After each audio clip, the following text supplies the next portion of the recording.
স্বাধীনতা যুদ্ধের প্রবন্ধ ছিল সাম্য।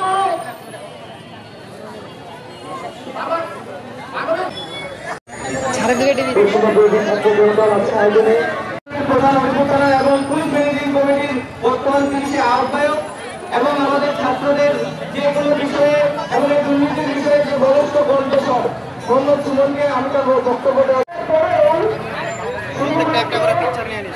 গত 7 দিনে আমরা এখনো পরাধীনতার শিকলে আবদ্ধ হয়ে আছি। এখন এটি সংস্কার করার দায়িত্ব আমাদের ছাত্র জনতা। হরিপুরের বেশ কিছু বিষয় নিয়ে আমি আপনাদের অবগত করতে চাই। প্রথমেই নাগরিকদের অধিকার আছে ডানে বামে সামনে। কাউকে ঢুকতে দিও না, কাউকে ঢুকতে দিও না। ভ্রমণের নিয়মকে ভাড়া নিয়েছে। আপনার অফিসে ফাইল গেলে ফাইলের আগে আপনার কাছে টাকা যেতে হয়।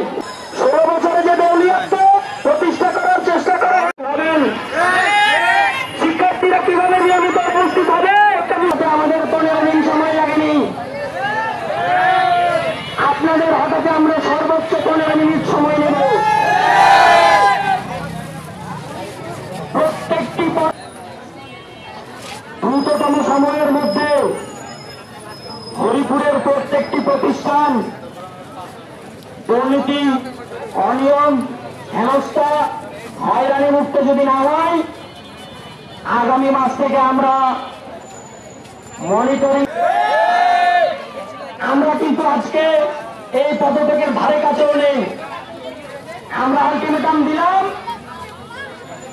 এর পরবর্তীতে আমরা সেই পদক্ষেপ নিব। আমি খুব ভালো করেই জানি আজ আমি যে বক্তব্য সহ আরো বিভিন্ন যে কার্যক্রম রয়েছে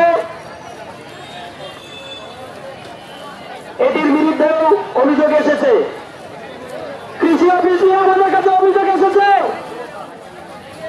প্রণোদনার যে বিষয়টি আছে, কৃষকদের সেই প্রণোদনায় অনিয়ম আমরা দেখেছি, আমাদের কাছে প্রমাণ আছে। প্রণোদনার যে সুযোগ সুবিধা দিয়েছে রাষ্ট্র, সেটি তারা নিয়েছে। হিসাব রক্ষণ কর্মকর্তার হিসাব সব থেকে বেশি জায়গায় ফিরে যাবে। আপনারা এখন নিয়ম শৃঙ্খলার মধ্যে ফিরে যাবেন।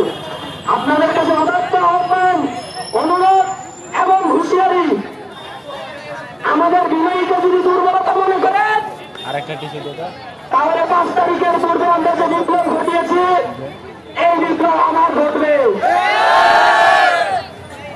আর এই বিপ্লব ঘটলে সীমান্তে যাওয়ারও সময় পাবেন না। এই সংগঠনগুলো একত্রিত হয়ে আপনাদের বিরুদ্ধে এবার কাজ করবে সাধারণ জনগণকে নিয়ে। আমরা আমাদের আজকের এই মানববন্ধন প্রতিষ্ঠার দায়িত্ব আমাদের। সকলে যে যার জায়গা থেকে এগিয়ে আসুন, দুর্নীতি অনিয়মের বিরুদ্ধে প্রতিরোধ গড়ে তুলুন। ভালো থাকবেন। আল্লাহ হাফেজ। সকলকে অসংখ্য ধন্যবাদ। 5 আগস্টে ক্রমান্বয়ে এটা বাড়তে বাড়তে গত 15 বছরের দুর্নীতি এমন পর্যায়ে গেছে যে এমন কোনো সেক্টর নেই যেখানে দুর্নীতি হয় না। অবস্থা এমন যে এখন সর্বাঙ্গে দেখা অসুস্থ কথা। আমাদের দুর্নীতি এখন সকল সেক্টরে এটা নিয়মে পরিণত হয়েছে। আমরা স্বাধীন হয়েছি ঠিক আছে, তার 5 আগস্টে এই স্বাধীনতা রক্ষা করতে গেলে শুধু আজকে মানববন্ধন করে আমাদের শেষ।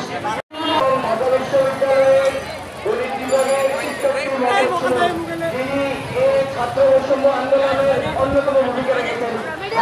জেলার অনেকটা ভূমিকার কথা না বলে আমাদের